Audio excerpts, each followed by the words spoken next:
especially with respect to the reputation of our country. And people are respecting us again as a country and as a powerful country, and maybe a smart country, but maybe not so smart, because when you look at some of the waste, fraud, and abuse that's being uncovered by DOJ, and the people at DOJ, these are young, often young, but super brilliant people, incredible computer scientists and other things, and they're finding levels of fraud and waste and abuse like I think nobody ever thought possible. But before we do that, I just want to ask Will to come over. I've just finished signing some executive orders, and if we could start with that, Will, you might want to come up here and just explain what we did. Thank you. Good afternoon, y'all. A short while ago, President Trump signed three items. The first is an executive order relating to the affordability and availability of in vitro fertilization and other fertility treatments. These are treatments that have become unaffordable for many Americans, or have been unaffordable for many Americans. And the executive order is a directive to the Domestic Policy Council to examine ways to signed was a presidential memorandum imposing radical transparency requirements on government departments and agencies, in keeping with President Trump and the administration's broader commitment to governmental transparency. What this presidential memorandum would do is require, as waste, fraud, and abuse is uncovered, as programs are canceled, and ultimately as taxpayer dollars are saved, this presidential memorandum would require departments and agencies to make all of the details of that freely available to the public. Lastly, we have another executive order that President Trump signed relating to independent agencies.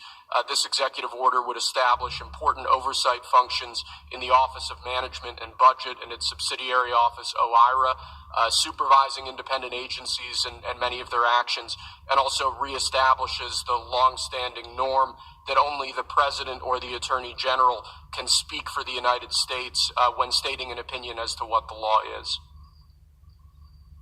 Thank you very much, Will. That was the primary purpose of this conference, to explain that they're all very important in their own way.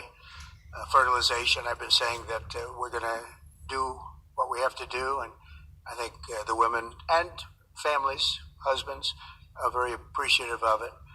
But that was it. I do want to say while I'm up here, I've been contacted by some of the biggest companies in the world, and because of what we're doing economically and through tariffs and taxes and incentives, they want to come back into the United States.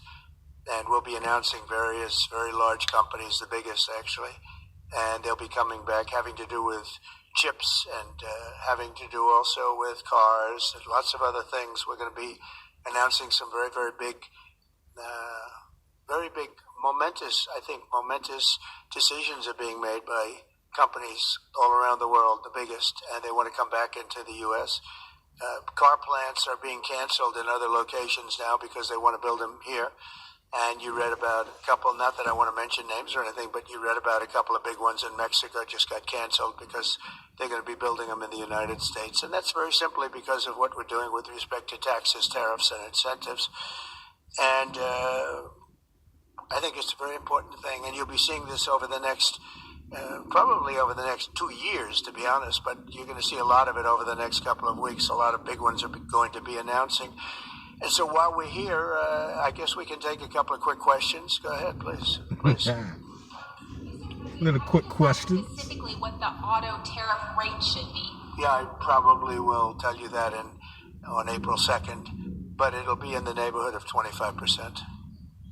Semiconductors and pharmaceuticals? It'll be 25% and higher, and it'll go very substantially higher over a course of a year. But we want to give them time to come in because, as you know, when they come into the United States and they have to... Trump in this speech right here remind me of Denzel Washington in Training Day. When Denzel said, I'm putting cases on all you niggas. Pelican Bay, programs. Trump like, I'm putting tariffs on all you motherfuckers that ain't doing business with us, nigga. All right, you want to take your business overseas? Putting tariffs on all you niggas. Talk your shit, kid. There is no tariff. So we want to give them a little bit of a chance. Yes, thank you. Just a little bit. EU representative is going to be here in Washington next week. Tomorrow. He's going to be meeting with Hassett and Greer and Letnick. What can the EU do to sort of avoid the reciprocal tariffs that you've talked about? And, you've talked a lot about the VAT. Do you expect them to reduce that? Well, they did already, as I understand it, reduce their car tariff all the way down to what we have. And a lot of that will take place, and I think some won't do it and some will do it. But the EU had a 10% tax on cars, and now they have a 2.5% tax, which is the exact same as us. So already we've saved a tremendous amount. That would be great. If everybody would do that, then we'd all be on the same playing field. Because essentially what we're doing with the tariffs is, they charge us, we charge them, same amount. And it's called reciprocal, actually. And whatever they charge us, we're charging them. And so the EU is, I appreciate that they did this, but, the EU has been very unfair to us. We have a deficit of $350 billion. They don't take our cars. They don't take our farm products. They don't take almost anything. They take very little. And we're going to have to straighten that out. And we will. I have no doubt about it. Have you been suffering from the after effects of a work injury? The good news is you're still entitled to a 5 or 6 figures. Yeah, go ahead, please.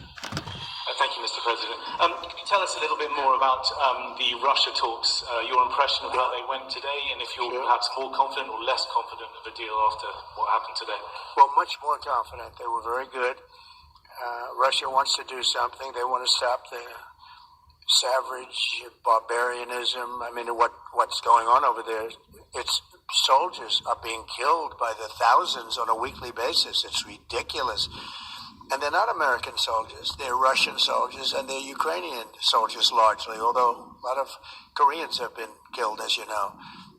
Quite a bit of them have been killed. They came over to fight, and a large portion have been wiped out. But we want to end it. It's a senseless war. It should have never happened, would have never happened if I was president, and it's a shame to see it. And I see pictures that you don't see, but I see pictures of fields that look just horrible. It looks like Gettysburg. If you see the old pictures of Gettysburg, it's soldiers lying all over the field, body parts all over the field. They're all dead.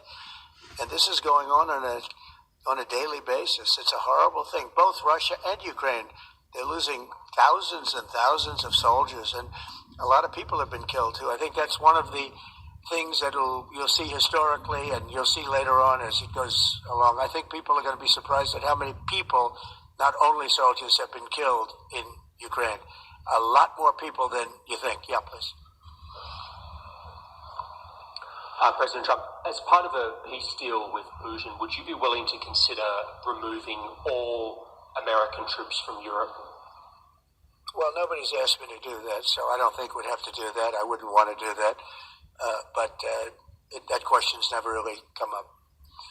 Yeah. Please. Sir, do you support stationing European peacekeeping troops in Ukraine as part of this peace deal? If they want to do that, that's great. I'm all for it. If they want to do that, I think that'd be fine. I mean, I know France has mentioned it. Others have mentioned it. UK has mentioned it. But, if we have a peace deal, I think having troops over there from the standpoint of Europe, we won't have to put any over there because, we're very far away. But having troops over there would be fine. I would not object to it at all. We're talking about this now, peace. We have either a ceasefire or a peace itself, and we're looking to do both.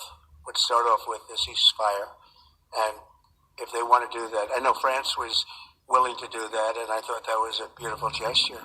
Yeah, please. Do you have any message for Ukrainians who, after 3 years of fighting, might feel betrayed or disappointed at not having a seat at these initial talks in Saudi Arabia?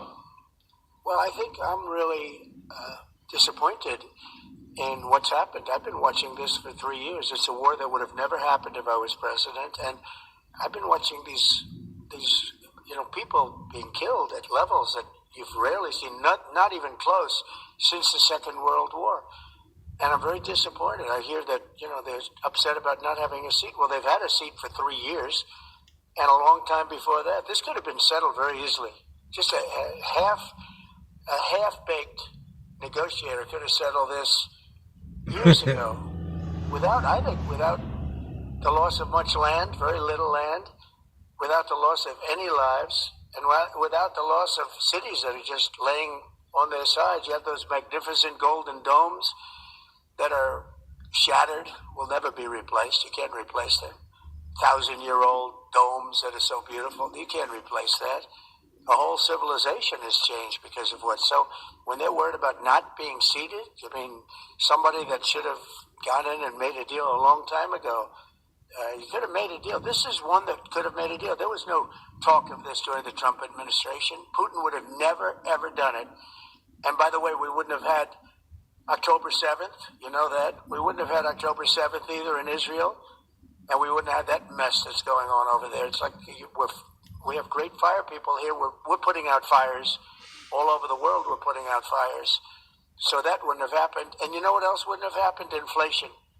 Because it was caused really by the cost of energy going through the roof because of their bad energy policies and also their spending, their terrible spending, wasteful spending on the Green New scam. It's a scam. It's a whole big scam. Yeah, please. Yes, sir. I want to ask you a Straight scam. What would it take for you to reconsider restrictions on the Associated Press? And secondly, some of your advisors are concerned with the Associated Press's style guide, using language and giving guidance to not use words like illegal immigrant or to use phrases like gender-affirming care. And they're concerned about that being an encroaching of liberalism in the way in which the press writes about things. Do you share those concerns? Well, I do think that some of the phrases that they want to use are ridiculous, and I think, frankly, they become obsolete, especially in the last 3 weeks, because many things have happened in the last 3 weeks, and I didn't know about that, but I would say that if they want to use certain phrases like that, and I guess some are okay, but many aren't, but the Associated Press just refuses to go with what the law is and what is taking place. It's called the Gulf of America now. It's not called the Gulf of Mexico any longer. I have the right to do it just like we have the right to do Mount McKinley, and nobody's even challenging that. But only essentially it's primarily the Associated Press, and I don't know what they're doing, but I just say that we're going to keep them out until such time as they agree that it's the Gulf of America. We're very proud of this country, and we want it to be the Gulf of America. Now, the Associated Press, as you know, has been very, very wrong on the election, on Trump and the treatment of Trump, and other things having to do with Trump and Republicans and conservatives. And they're doing us no favors. And I guess I'm not doing them any favors. That's the way life works. But, thank you for the question. Who are you with? Very good question. Thank you. Yes. We're hearing that Russia wants to force Ukraine to hold new elections in order to sign any kind of a peace deal. Is that something that the U.S. would ever support? Well, we have a situation where we haven't had elections in Ukraine, where we have martial law, or essentially martial law in Ukraine, where the leader in Ukraine, I hate to say it, but he's down at 4% approval rating, and where a country has been blown to smithereens. You got most of the cities are laying on their sides. The buildings are collapsed. It looks like a massive demolition site. So many of the cities. They haven't done it in Kiev because I guess they don't want to shoot too many rockets in there. They've done it 20%, but they haven't done it 100%. If they wanted to do it 100%, it would probably happen very quickly. But you have cities that are absolutely decimated. And yeah, I would say that, when they want a seat at the table, you could say the people wouldn't the people of Ukraine have to say, it's been a long time since we've had an election. That's not a Russia thing. That's something coming from me and coming from many other countries also. Ukraine is being just wiped out. Look at what's happening to the cities. There are cities, there's not even a building standing. It's a massive, you talk about Gaza. It's literally, these cities look like Gaza. Straight dump With the site. YouTube Music app, you can blend up to 30 artists Straight into one dump big site. custom radio station. Actually, many have, percentage-wise, more buildings knocked down than in Gaza. So, people are tired of it. People want to see something happen. And, the other thing that has been bothering me for a long time, because I solved the problem with NATO. They paid hundreds of billions of dollars into the funds of NATO when I said you got to pay, because the United States was paying for European countries, and then they take advantage of us on trade. but I've seen it. Look, they have to pay. They have to find out where's the money going to. We have, I believe, President Zelensky said last week that he doesn't know where half of the money is that we gave him. Well, we gave them, I believe, $350 billion, but let's say it's something less than that, but it's a lot. And we have to equalize with Europe because Europe has given a very much smaller percentage than that. I think Europe has given 100 billion, and we've given, let's say, 300 plus. And it's more important for them than it is for us. We have an ocean in between, and they don't. But where is all the money that's been given? Where is it going? And I've never seen an accounting of it. We give hundreds of millions of dollars. I don't see any accounting. So I want to see peace. Look, you know why I want? Because I don't want all these people killed anymore. I'm looking at people that are being killed. For no reason. And they're Russian and Ukrainian people, but they're people. Doesn't matter where they're from on the whole planet. And I think I have the power to end this war. And I think it's going very well. But today I heard, we weren't invited. Well, you've been there for 3 years. You should have ended it 3 years. You should have never started it. You could have made a deal. I could have made a deal for Ukraine that would have given them almost all of the land, everything, almost all of the land, and no people would have been killed, and no city would have been demolished, and not one dome would have been knocked down. But they chose not to do it that way. And President Biden, in all fairness, he doesn't have a clue. He was so bad for this. It was so bad, so pathetic, so sad. But with all of that being said, look, it is what it is. When I left, there was no chance that this could have happened. But it happened because we had incompetent leadership at many different levels. Facts. But when you see what's taking place in Ukraine with millions of people killed, including the soldiers, millions of people killed, a big percentage of their cities knocked down to the ground. I don't know how anybody even lives there. You know, when they say they took a poll and Zelensky's at 4%, who's living there? You know, I mean, it's hard to believe that people live there. Their cities are being knocked down, and this is something that would have never happened. And by the way, for 4 years, it didn't happen. It was never going to happen. Go ahead. Follow-up question. How would you counter the perception, because Russia's pushing for this, obviously, they don't really hold true elections, that would be a capitulation of some sort. How would you guard against potentially Russia installing a puppet government? And then finally, how would that new election have an impact on getting Zelensky to sign the rare earth minerals deal? Look, you have leadership, and I like him personally. It's fine. But I don't care about personally. I care about getting the job done. You have leadership now that's allowed a war to go on that should have never even happened, even without the United States. Look, we had a president who was grossly incompetent. He had no idea what he was doing. He said some very stupid things, like going in for portions and all of the things. He made a lot of bad statements, but he's grossly incompetent, and I think everyone knew that. This is something that should have never happened, would have never happened. And I used to discuss it with Putin. President Putin and I would talk about Ukraine, and it was the apple of his eye, I will tell you that. But there was never a chance of him going in. And I told him, you better not go in. Don't go in. Don't go in. And he understood that. He understood it fully. But I'm only interested. I want to see if I can save maybe millions of lives. This could even end up in a World War III. I mean, to be honest with you, you've been hearing now Europe has said, well, I think we're going to go in and we're going to go. All of a sudden, you're going to end up in World War III over something that should have never happened. And, you know, it's a very sad situation. Yeah, please. In a court filing, the White House said that Elon Musk is not a DOJ employee and has no authority to make decisions. Can you clarify for us today? Well, Elon Musk, role is Elon is, to me, a patriot. So, you know, you could call him an employee, you could call him a consultant, you could call him whatever you want. But he's a patriot. I mean, look at the kind of things. I just said, just write it down, just in case that question got asked, right? And which I'm surprised it took so long, actually. But you know what? Ukraine's a bigger deal because people are dying by the thousands a week, thousands. But look at this, from 90 to 99, Social Security, 6,054,000 people. Well, that's okay. Maybe that's possible. You know, 90 to 99, maybe it's possible. It's a lot of people, though, at that. But people that live to 100 to 109, 4,734,000. Wow, that's a lot. That means over 100 years old. There are 4 million people. I don't know. I don't know too many. I know people that are doing great in their 90s, but not too many people over 100. But over 120, from 120 years old, people that are 120 years old up to 129, 3,472,000 people. Wow. You know that can't possibly be, because the record is like, I think it's one person, a woman, lived to 127, but they have 3,472. Okay, but now we're going really in. People from 130 years old to 139-year-old. 3,936,000. Wow.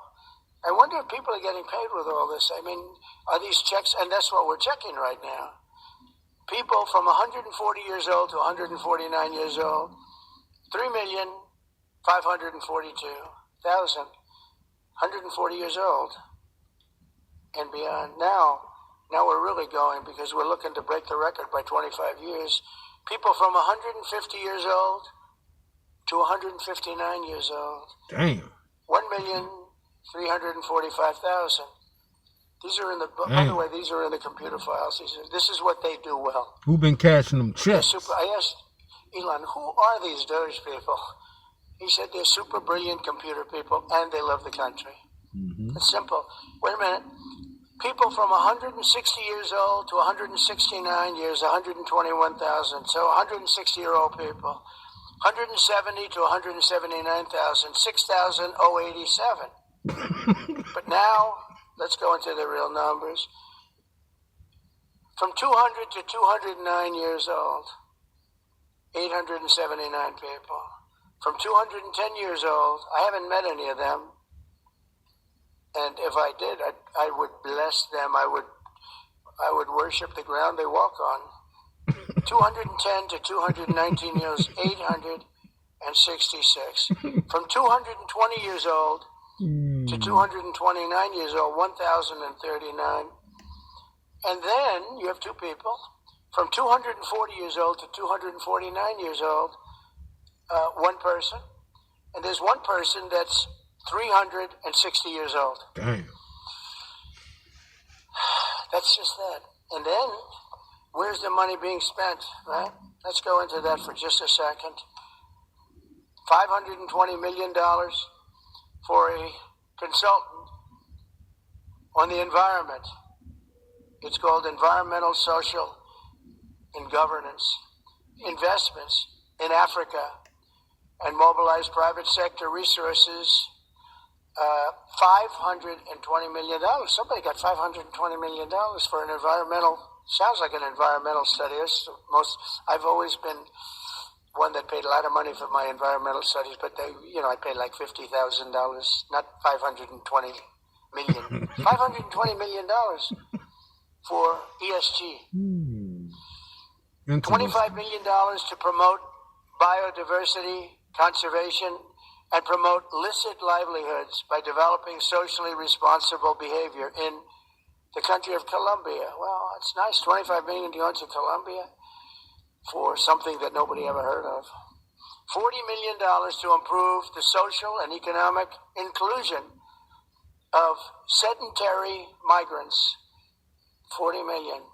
$42 million for Johns Hopkins, great place, to research and drive social and behavior change in Uganda. $42 million. What about us? What about social change in our country? $70 million for a center at Purdue to research university-sourced, evidence-based solutions to developmental challenges. I mean, these are massive numbers on things that nobody ever heard about. $10 million for Mozambique voluntary medical male circumcisions. $10 million for circumcisions in another country. $9.7 million for UC Berkeley to develop a cohort of Cambodian youth with enterprise-driven skills. In other words, let's teach them something about enterprise. What about our people? Can we teach them about enterprise? $2.3 million for strengthening independent voices in Cambodia. $32 million to the Prague Civil Society Center, which is a very liberal group of people. Wonder how much of that money came back to the people that approved it. $14 million for improving public procurement in Serbia. $486 million to the Consortium for Elections and Political Process Strengthening, including $22 million for inclusive and participatory political process in Moldova, and $21 million for voter turnout in India.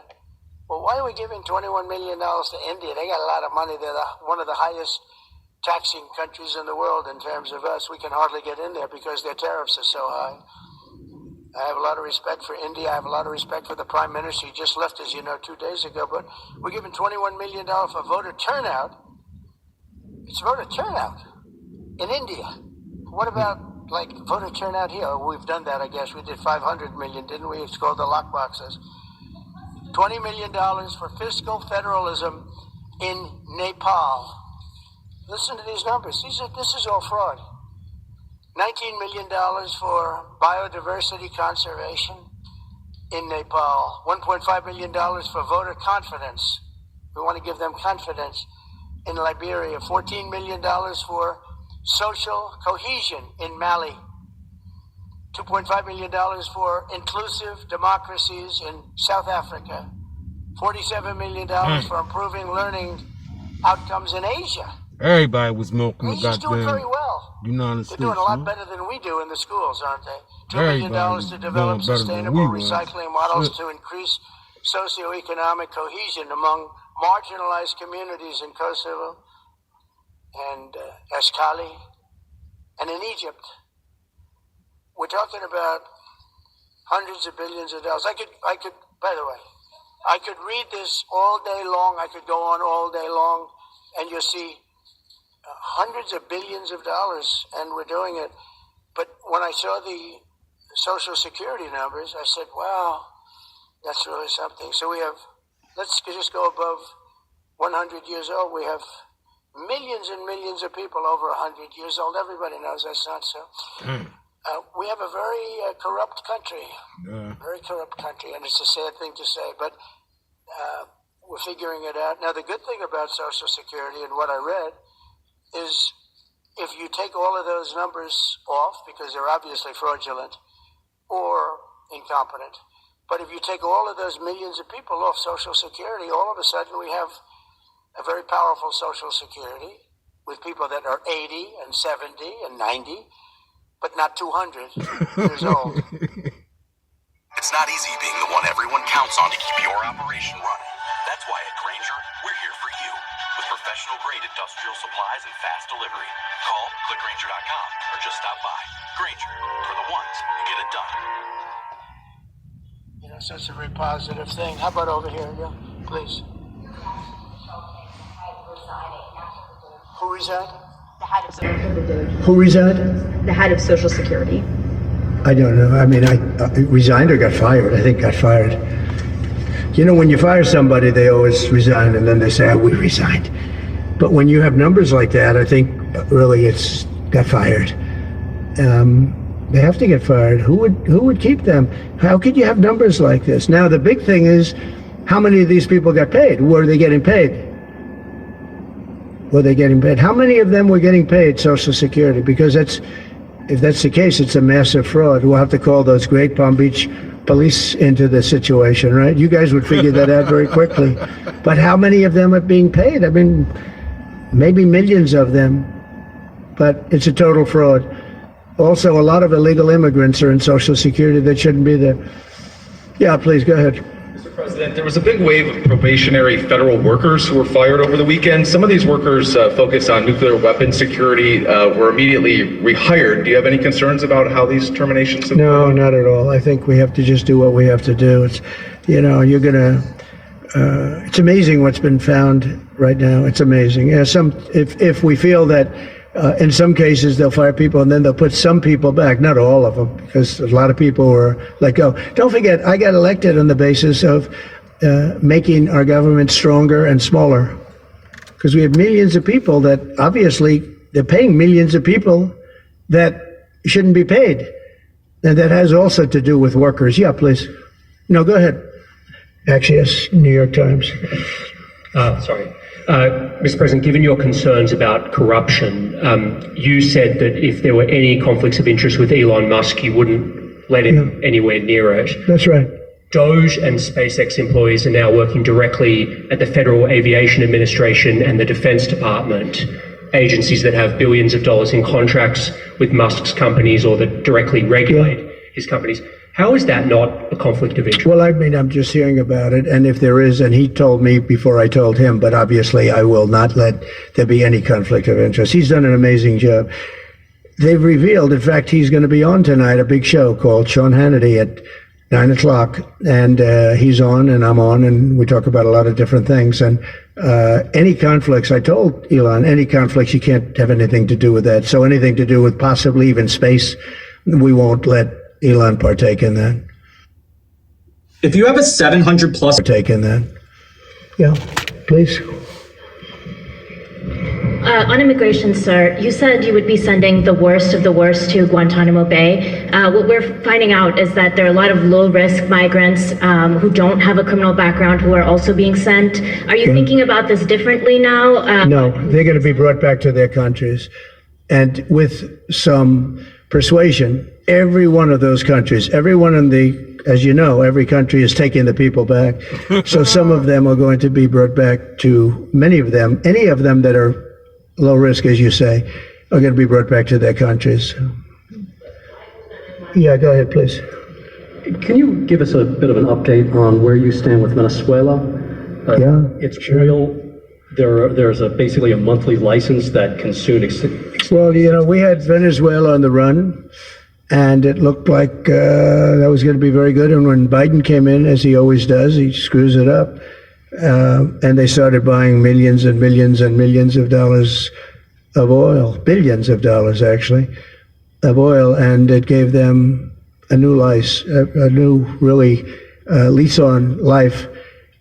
But we'll see. We had some pretty good discussions with a lot of people within our government and the United States government that are involved in that. And Venezuela's a little bit early, but, you know, we were not buying from Venezuela when Biden came in for whatever reason. Instead of just taking the beautiful, as I call it, liquid gold, we have more than anybody. They started paying a fortune to Venezuela, and we're looking at that, actually. Why did they do that? Why were they doing that? Why would they go to the enemy and give them billions and billions of dollars? Now, with that being said, as you know, Venezuela has said very strongly they will not take any illegal immigrant, any of the people that they sent over to us. They sent their gangs, probably the worst gang anywhere in the world, as bad as MS-13, maybe worse. And they came out of the jails of Venezuela. They emptied their jails into our country. And they said, we'll never take them back. Well, they took them back, and they're taking them back, and they are taking them back rapidly. They were sending a lot of people to Venezuela. They said they wouldn't take them back, and they are taking back. But we're looking at Venezuela very seriously, and we're going to be able to. Don't forget, I've only been here for 3 weeks. Couple weeks. Yeah, please. Just a little clarity on, are you inclined to continue to allow Venezuela through, I think, Chevron and other